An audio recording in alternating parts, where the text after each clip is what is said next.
வணக்கம். உங்கள் சிநேகிதி மாலதி மகாதேவன். இந்த பதிவில் ஒரு குட்டி கதையை பார்க்க போகிறோம். இந்த கதை தென்கட்சி சுவாமிநாதன் அவர்கள் சொன்னது. அவர் ஒரு நண்பனோட தோளில் கை போட்டுக்கிட்டு சிரிக்க சிரிக்க பேசிட்டு போகிற மாதிரி கதை சொல்லக்கூடியவர். அந்த கதையில் பெரிய பெரிய விஷயங்களை ரொம்ப எளிமையாக சுவாரஸ்யமாக சொல்லிட்டு போயிடுவார். நாம் இப்போ பார்க்க போகிற கதையும் அப்படிப்பட்டது தான். வாங்க இப்போ இந்த குட்டி கதையை கேட்கலாம். கதையோட தலைப்பு சொந்தம். இந்த வீடு எனக்கு சொந்தம்னு சொல்கிறோம். அதுக்காக நாம் போகிற இடம்லாம் அந்த வீட்டையும் தோளில் தூக்கி வச்சிட்டா போகிறோம். அது முடியாத காரியம். நாம் சொந்தம்னு நினைக்கிற பல விஷயங்கள் நமக்கு சொந்தம் இல்லை சார். 8 லட்சம் ரூபாய் செலவு பண்ணி வீடு கட்டியிருப்பீங்க. பணம் உங்களுதுங்கிறதுக்காக அதில் பல்லியும் 8 கால் பூச்சியும் வாழாமலா போயிடுது. அதெல்லாம் அந்த வீடு தன்னோடதுன்னு நினச்சிட்டு இருக்கலாம். இவர் 10 லட்சம் ரூபாய் சொத்துக்கு அதிபதினார் ஒருத்தர். சொத்து எங்கேன்னு கேட்டால் கோர்ட்டு கேஸில் இருக்குது, ஜெயிச்சு வரணுங்கிறாரு. எது சொந்தம்? இதுதான் கேள்வி. இந்த கேள்விக்கு ஞானிகள் என்ன பதில் சொல்கிறாங்க? அதை தாங்க இப்போ இந்த கதையில் பார்க்க போகிறோம்.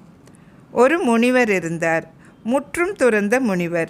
பற்றே இல்லாத பரம ஞானி அவர். இன்றைக்கி ஒரு ஊரில் இருப்பார், நாளைக்கு ஒரு ஊரில் இருப்பார். ஒரு வேளை தான் சாப்பிடுவார், அதுவும் உப்பில்லாத சாப்பாடு. பொய் சொன்னால் அவருக்கு பிடிக்காது. பொய் சொல்கிறவங்க வீட்டில் சாப்பிடவே மாட்டார். ஒரு நாள் அவர் ஒரு ஊருக்கு போனார். அந்த ஊரில் உண்மையானவர் யாருன்னு கேட்டார். அதோ ஒரு மாடி வீடு தெரியுதுங்களே, அந்த வீட்டில் ஒரு பண்ணையார் இருக்கார்.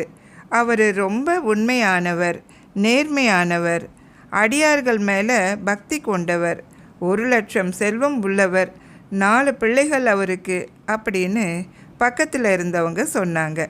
உடனே இந்த முனிவர் அந்த பண்ணையார் வீட்டுக்கு போனார்.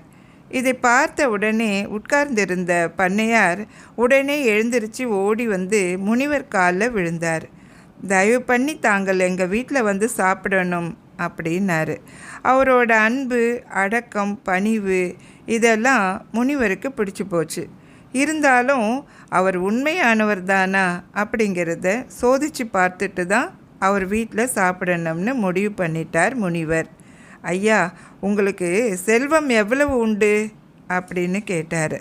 சுவாமி, என்கிட்ட 22,000 ரூபாய் உண்டுன்னாரு பண்ணையார். குழந்தைகள் எத்தனை பேருன்னு கேட்டார் முனிவர்.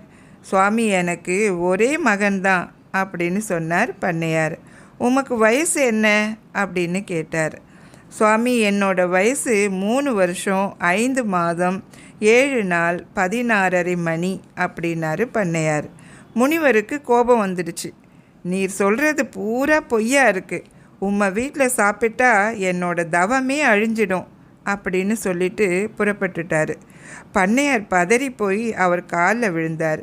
சுவாமி, எனக்கு பொய் சொல்ல தெரியாது, நான் சொல்கிறதெல்லாம் உண்மைதான்னாரு. வரவு செலவு புத்தகத்தை எடுத்து காட்டினார். அதில் இருப்பு தொகை 1 லட்சம் ரூபாய்னு இருந்தது. 22,000ன்னு பொய் சொன்னியே அப்படின்னாரு முனிவர். சுவாமி, 1 லட்சம் ரூபாய் பெட்டியில் இருக்குது, இதோ பாருங்க, 22,000 ரூபாய் தர்மம் பண்ணியிருக்கேன். தர்மம் பண்ணின பணம் தானே என்னோடது. பெட்டியில் இருக்கிறது எப்படி எனக்கு சொந்தமாகும் அப்படின்னு சொன்னார் பண்ணையார். முனிவருக்கு ஆச்சரியம். சரி, உமக்கு 4 பிள்ளைகள் இருக்கிறதா கேள்விப்பட்டேனே அப்படின்னு கேட்டார் முனிவர். எனக்கு பிறந்த பிள்ளைங்க 4 பேர் தான், ஆனால் என் பிள்ளை ஒருத்தந்தான் அப்படின்னாரு பண்ணையார். அது எப்படின்னாரு முனிவர். மகனே நடராஜா அப்படின்னு கூப்பிட்டார் பண்ணையார். சீட்டு விளையாடிட்டுருக்கேன், வர முடியாதுன்னா நடராஜன்.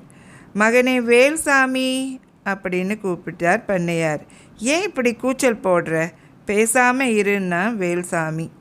மகனே சிவசாமி அப்படின்னு கூப்பிட்டார் பண்ணையார். உனக்கு புத்தி இருக்கா, ஏன் இப்படி அலற, இந்த பூமிக்கு சுமையாக இன்னமும் ஏன் இருக்க அப்படின்னான் சிவசாமி. மகனே கந்தசாமி அப்படின்னு கூப்பிட்டார் பண்ணையார். கந்தசாமி உடனே ஓடி வந்து கை கட்டி நின்னான். என்னப்பா வேணும் அப்படின்னு கேட்டான். சுவாமி, இவன் ஒருத்தந்தான் என் பிள்ளை அப்படின்னு சொன்னார் பண்ணையார். சரி, வயசு விஷயம் எப்படின்னார் முனிவர். சுவாமி, நான் ஒரு நாளைக்கு 1.5 மணி நேரம்தான் வழிபாடு செய்கிறேன். மற்ற நேரம்லாம் இந்த உடம்புக்காக உழைக்கிறேன். அடியேனுக்கு இந்த உடம்பு பிறந்து 60 வருஷம் ஆகுது. ஆனாலும் 5 வயசுலேருந்து வழிபாடு பண்ணின நேரம்தான் எனக்கு சொந்தம். அதை கூட்டி தான் வயசாக சொன்னேன்னாரு பண்ணையார். முனிவர் ரொம்பவும் சந்தோஷப்பட்டு அவர் வீட்டில் சாப்பிட்டுட்டு போனாராம். இது பெரியவர் ஒருத்தர் தென்கட்சி சுவாமிநாதன் அவர்களுக்கு சொன்ன கதை. இதிலிருந்து எது நமக்கு சொந்தம்னு விளங்குது இல்லையா அப்படின்னு கேட்குறார் அவர்.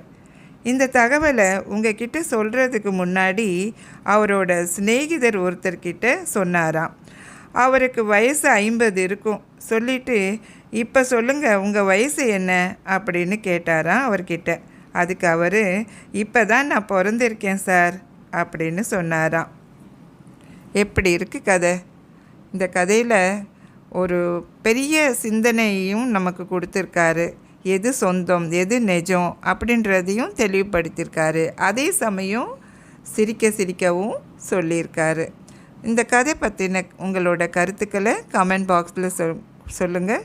நீங்கள் இது வரைக்கும் நம்ம சேனலை சப்ஸ்கிரைப் பண்ணலைன்னா சப்ஸ்கிரைப் பண்ணுங்கள், லைக்ஸ் கொடுங்க. நாம் இன்னொரு கதையோட இன்னொரு பதிவில் சீக்கிரமே சந்திக்கலாம். நன்றி.